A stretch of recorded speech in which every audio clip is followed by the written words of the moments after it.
मित्रों नमस्कार। आपका हमारे YouTube चैनल सोच बदलो देश तुम्हारा है पर स्वागत है। आज मैं इस वीडियो में उन मूर्ख बुद्धिजीवियों के बारे में बात करेंगे जो अपने स्वार्थ हित के लिए धर्म, पाखंड और झूठ को आगे करके अपना जीवन यापन चला रहे हैं और तरह तरह के सोशल मीडिया पर अफवाह फैलाकर मानव को मानव से रंजिश बो रहे हैं।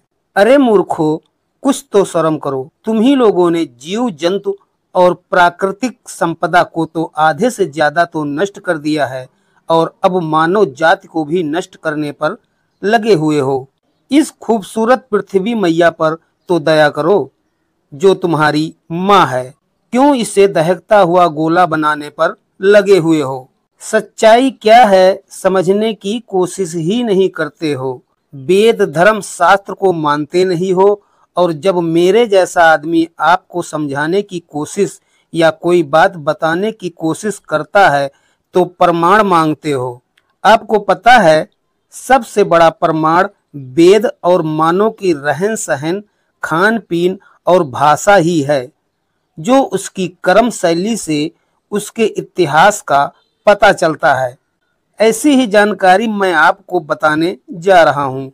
वैसे तो पृथ्वी पर 3 अरब वर्ष पहले ही जीव की उत्पत्ति हो गई थी, लेकिन मानव रूपी जीव 2 अरब वर्ष पहले की उत्पत्ति है।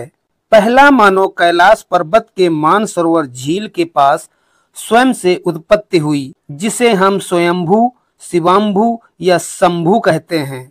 और आज इस महामानव को भगवान शिव के नाम से भी सभी जानते हैं। हम आपको बता दें कि भगवान शिव के पहले भी मानव रूपी जीव पैदा हो चुके थे, लेकिन पूर्ण रूप से वह अविकसित मानव थे। किसी का शरीर और मुंह बंदरों और जानवरों जैसा था, किसी के पूंछ थी और किसी के शरीर पर भालुओं जैसे बाल थे, किसी के 4 हाथ थे। कहने का मतलब आधे जानवर और आधे मानव थे।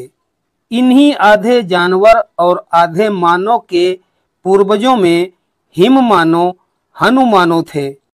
हिम मानव हिमालय की ऊंची चोटियों पर बर्फ के बीच रहते थे और हनु मानव पहाड़ों की कंदराओं और गुफाओं में रहते थे।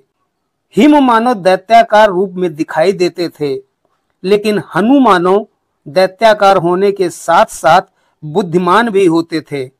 इन्हीं हनु मानव में बाली, सुग्रीव, जामवंत, केसरी और हनुमान ने जन्म लिया था, जो आधे जानवर और आधे मानव थे। इन हनुमानों के होंठ यानी हनु ना होने से इन्हें हनुमानव कहा जाता था। शायद इसीलिए हनुमान जी का नाम हनुमानों से हनुमान पड़ा होगा। लेकिन पूर्ण विकसित मानव भोले शंकर ही थे, जो आज के जैसे दिखने वाले मानवों के ही तरह थे। उस समय 3 तरह के मानवों का प्रभुत्व था। पहला हिम मानव, दूसरा हनु मानव, तीसरा पूर्ण विकसित मानव। लेकिन इन तीनों मानव का आश्रय स्थली हिमालय पर्वत ही था।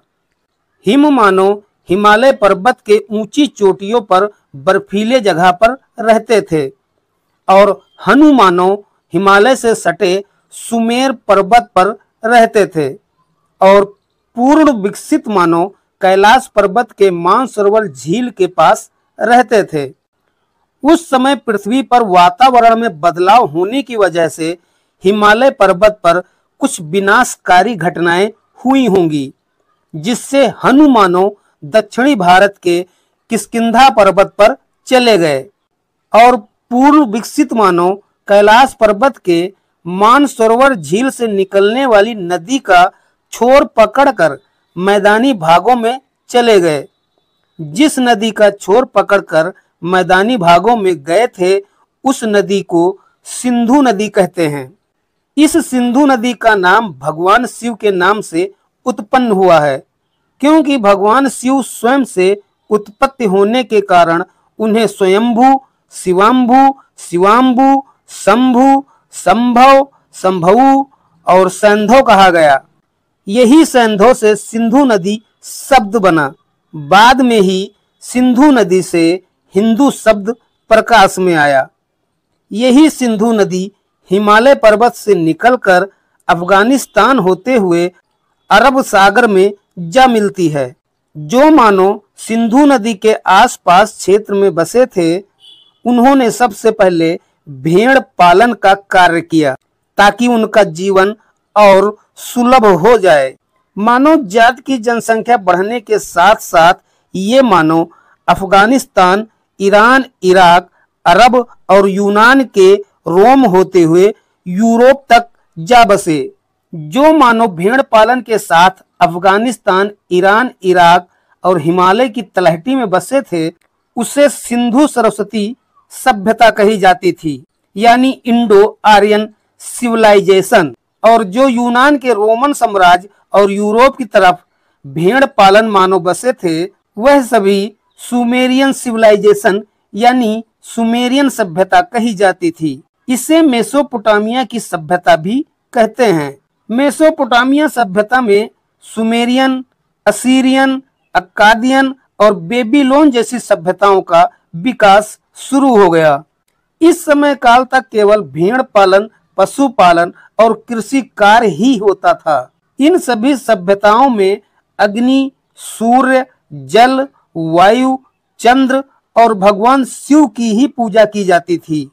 भगवान शिव को पशुपतिनाथ भी कहा जाता था, क्योंकि भेड़ पालने वाले मानवों का ये कहना था कि भोले शंकर हमारे प्रथम पूर्वज हैं। इस नाते उन्हें कुल पूर्वज या अपना इष्ट देव मानते थे। अब तक भेड़ पालने वाले मानव बहुत बुद्धिमान हो चुके थे। इन्हीं भेड़ पालने वाले मानवों ने कुछ कृषि का कार्य आरंभ कर दिया था, लेकिन अपने मूल को पहचानने की लगातार कोशिश होती रही। लेकिन कुछ भेड़ पालने वाले बुद्धिजीवी मानवों ने विचार किया कि विश्व में फैले सूक्ष्म अंश या कण से ही पूरा संसार बना हुआ है, और इसी विश्व के अंश कण यानी विश्व प्लस अंश अणु से ही विष्णु शब्द की उत्पत्ति हुई, और इसी विष्णु या विश्व के अंश अणु से शिव जी की स्वयं से उत्पत्ति हुई। अब यही विश्व के अंश अणु पूरे ब्रह्मांड में फैला है, और इसी ब्रह्मांड को जानने वाले को खगोल शास्त्री या ब्राह्मण कहा गया, और इसी ज्ञान के बलबूते यह बुद्धिजीवी आर्य कहलाए। और यही आर्य गढ़ों में रहने के कारण गढ़ प्लस आर्या गड़रिया कहे गए। अगर आप सभी ब्रह्मा, विष्णु, महेश को जानना चाहते हो तो इस वीडियो का लिंक डिस्क्रिप्शन बॉक्स में दे दिया गया है, जाकर देख लेना। पूरे वैज्ञानिक सिद्धांतों पर यह वीडियो बनी है। अब इसी आर्य गड़रिया समुदाय का एक अक्कादियन सभ्यता थी, जिसे सुमेरियन सभ्यता भी कहते हैं। इसे ग्रीक सभ्यता या रोमन सभ्यता भी कहा जाता है। महाभारत के युद्ध में अश्वत्थामा और अर्जुन के ब्रह्म शास्त्रों से ये सभी सभ्यताएं नष्ट हो गई थी। इस महाभारत के युद्ध में सिंधु घाटी सभ्यता, हड़प्पा की सभ्यता, मेसोपोटामिया की सभ्यता, सुमेरियन की सभ्यता, अक्कादियन सभ्यता, असीरियन सभ्यता और बेबीलोन जैसी सभ्यताएं नष्ट हो चुकी थी। बचे कुचे अक्कादियन सभ्यता के लोग अरब की तरफ पलायन करने लगे। वहां पर फिर से बस्तियां बसानी शुरू कर दी, और उन्होंने अपने इष्ट देव सूर्य और भगवान शिव की उपासना करने के लिए अक्केश्वर मंदिर की स्थापना की। आपको बता दें कि अक्क का मतलब सूर्य होता है, और इसी अक्क शब्द से इन आर्यगड़रियों को अक्कादियन कहा जाता था। बाद में महाभारत युद्ध के 1000 वर्षों बाद यहूदी धर्म का उदय होता है। यहूदी धर्म वाले भी बहुदेववाद की उपासना करते थे, इसलिए अक्केश्वर मंदिर या अक्केश्वर महादेव को वह मक्केश्वर महादेव बोला करते थे। इस समय काल तक ज्यादातर अक्कादियन आर्यगड़रिया यहूदी धर्म में कन्वर्ट हो गए थे। बाकी बचे अक्कादियन आर्यगड़रिया सिंधु नदी की तरफ अफगानिस्तान, पंजाब और पाकिस्तान आ गए थे, और श्रुति या स्मृति द्वारा गाए गए अपने काव्यों को संकलन कर वेदों के रचाए से कुछ श्लोक निकालकर तरह तरह के धर्मशास्त्र लिख डाले और समाज को इन्हीं धर्मशास्त्रों के दम पर जीवन व्यतीत करने की सलाह देते थे। तरह तरह की झूठी सच्ची कहानियां बता बताकर समाज को बरगलाते रहते थे ताकि मनुष्य दोबारा महाभारत जैसा युद्ध ना करे। यही सब कार्य करने वाले आर्य गडरिया ब्राह्मण कहलाने लगे, जबकि इनकी सोच तो अच्छी थी लेकिन आने वाले समय का पता थोड़े ही होता है। आज देखो, इन्हीं धर्मशास्त्रों की वजह से ईसाई धर्म, मुस्लिम धर्म, बौद्ध धर्म, जैन धर्म, सिख धर्म और न जाने कितने धर्म बन गए हैं। यह सब विनाश की कगार पर खड़े हैं। कभी भी कुछ हो सकता है। अगर ऐसा कुछ हुआ तो मानव सभ्यता का काफी नुकसान होगा। इसीलिए कहता हूँ, सोच बदलो, देश तुम्हारा है। आपको ये वीडियो कैसी लगी कमेंट्स करके जरूर बताना और साथ ही शेयर, लाइक और सब्सक्राइब जरूर करना। वीडियो देखने के लिए धन्यवाद। जय श्री राधा कृष्णा, जय श्री सीताराम, हर हर महादेव।